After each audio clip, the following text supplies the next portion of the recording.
నేను సూటిగా చంద్రబాబుని అడుగుతా ఉన్నాను. 2014 నుంచి ఇప్పటి వరకు 12 ఏళ్ల కాలంగా 2014 నుంచి ఇప్పటి వరకు అంటే దాదాపు ఆయన 5 ఏళ్ళు, మళ్ళీ మధ్యలో మా 5 ఏళ్ళు, మళ్ళీ ఇప్పుడు 2 ఏళ్ళు, దాదాపుగా 12 ఏళ్ళు కాలంలో మనస్ఫూర్తిగా చంద్రబాబు నాయుడు అడుగుతాను, నువ్వు ఈ ప్రాంతంలో ఉన్నావా అని అడుగుతా ఉన్నా. మనస్ఫూర్తిగా ఇక్కడ కాపురం పెట్టావా అని అడుగుతా ఉన్నా.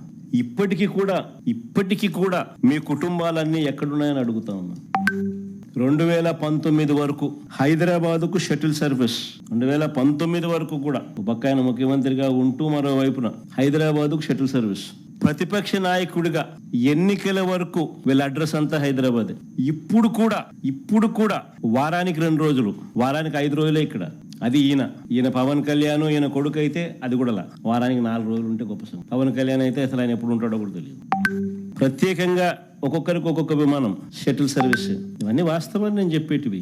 ఏదైనా కానీ దుమ్మెత్తిపోయాలా అసెంబ్లీ అన్నది, అసెంబ్లీలో దుమ్మెత్తిపోయాలి అనే ఒక ఆరాటంతో మమ్మల్ని తిడతారు తప్ప మేము అడిగే ప్రతి ప్రశ్న వాస్తవంగా లోతైన ప్రశ్నలు, ప్రతి ఒక్కరూ ఆలోచన చేయదగ్గ ప్రశ్నలు.